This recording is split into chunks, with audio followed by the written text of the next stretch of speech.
Student, आज हम पढ़ेंगे यहाँ पे पोस्चरिंग और कैटालेप्सी के बीच में डिफरेंस।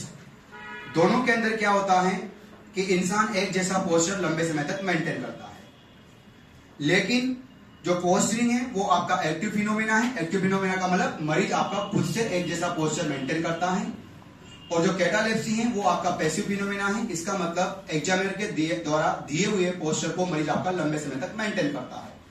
जैसे अगर मान लो एक भी कोई भी पोस्चर आप मेंटेन कीजिएगा लंबे समय के लिए, टाइट कोई पोस्चर मेंटेन करो, टाइट वाला।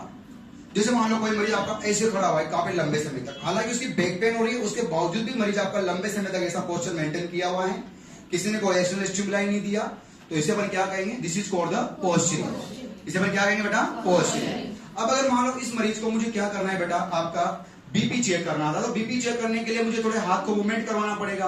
अब मैंने हाथ को मूवमेंट किया, उसके बाद मैंने बीपी कप अप्लाई किया, और बीपी कप अप्लाई करने के बाद में मैंने अपना इंटरवेंशन कर लिया, मतलब बीपी मेजर कर लिया, और बीपी मेजर करने के बाद मैंने बीपी कप को रिमूव कर लिया।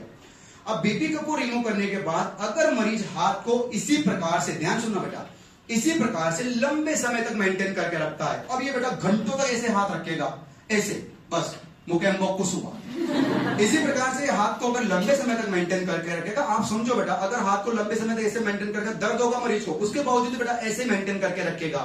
ये क्यों मेंटेन किया? ये पोस्चर किसने दिया था? एग्जामिनर ने। और इसी एग्जामिनर के द्वारा दिए हुए पोस्चर को अगर मरीज लंबे समय तक मेंटेन करके रखता है, तो उसे क्या कहेंगे बेटा? ये आपका कैटालेप्सी।